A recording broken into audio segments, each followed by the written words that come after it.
రాష్ట్ర వ్యాప్తంగా నిరసన కార్యక్రమం చేయవలసిందిగా మన వర్కింగ్ ప్రెసిడెంట్ కేటీఆర్ ఆదేశాల మేరకు ఈరోజు గద్వాల్ పట్టణంలో నిరసన కార్యక్రమం చేపట్టడం జరిగింది. ఎందుకంటే ఈ కాంగ్రెస్ ప్రభుత్వం చేతగాని ప్రభుత్వం హామీలు ఎందుకు ఇవ్వలేదని అడిగితే ఈరోజు మా సభ్యులు ఎమ్మెల్యే గారిని జగదీశ్వర్ రెడ్డి గారిని సస్పెండ్ చేయడము. ఎందుకంటే ఆయన కొద్ది ముందు మాట్లాడుతుంటే మీ పథకం ఒక పథకం చెప్పండి, ఏదన్నా అమలు చేసినారా అని ప్రశ్నిస్తే వాళ్ళకంతా కూడా ఒక 10-20 నిమిషాలు వెళ్ళే భయం పుట్టుకొని ఏదో ఒక ఆలోచనతో మార్గంగా ఈ విధంగా చేయడం జరిగింది.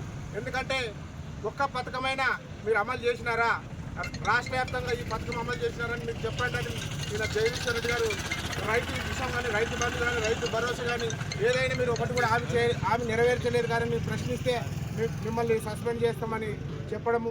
మరి మా సభ్యులందరూ కూడా హరీష్ రావు గారు, కేటీఆర్ గారు కూడా మేము క్షమాపణ చెప్తామని అంటే కూడా హౌస్ నుంచి బయటకు తొలగడం, సస్పెండ్ చేయడం జరిగింది. కాబట్టి అందుకు నిరసనగా ఈరోజు గద్వాల్ నియోజకవర్గంలో భారీ ఎత్తున మేము నిరసన కార్యక్రమం చేపట్టాల్సిందిగా కోరడమైనది ఈరోజు చేస్తున్నాం. కాబట్టి మీరు ఎప్పుడైనా మేము ప్రశ్నిస్తూనే ఉంటాము. ఎందుకంటే కాంగ్రెస్ ప్రభుత్వం అన్ని హామీలు నెరవేర్చడం చేత కాదు. కాబట్టి వెంటనే దిగిపోవాలి ఇటువంటి ప్రభుత్వం.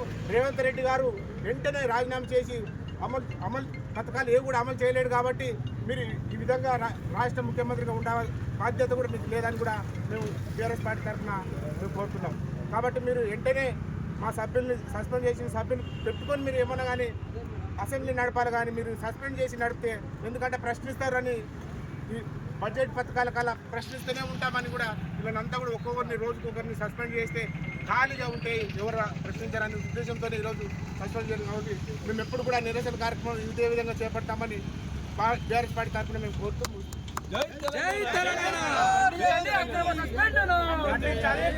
ఖండించండి అక్రమ సస్పెండ్